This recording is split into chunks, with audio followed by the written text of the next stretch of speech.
Da, do sada smo koristili veliki broj eksperata, ali ono na čemu bih volela, i o tome ćemo razgovarati u narednim periodima, to je institucionalna podrška Centra izvrsnosti Ministarstva vanjskih poslova i evropskih integracija, dakle jednog specijalizovanog centra koji zaista je sakupio ekspertizu ne samo pravnog usklađivanja, već sprovođenja prava Evropske unije i dokazivanja onoga što je dosta važan segment našeg procesa evropske integracije, a to je track rekorda.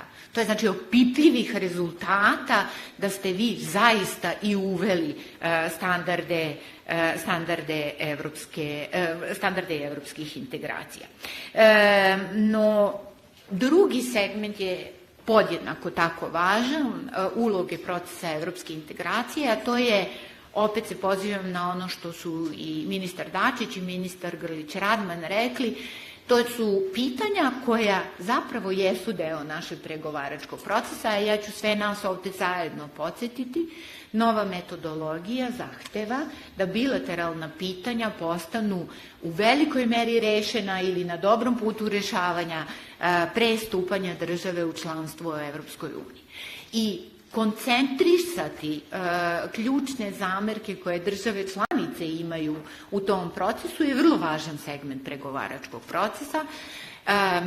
Ono što jesu nerešena pitanja ranijih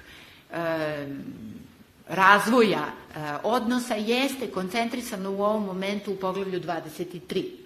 U nekoliko segmenata ovog poglavlja, u suđenju za ratne zločine, kao što smo čuli, gde postoji nerazumevanje, spor, nejasnoće oko nadležnosti za suđenje ratnim zločinima. To je pitanje oko koga se itekako može lepo razgovarati i postići nekako obostrano prihvatljivo rešenje ili razumevanje kako dalje.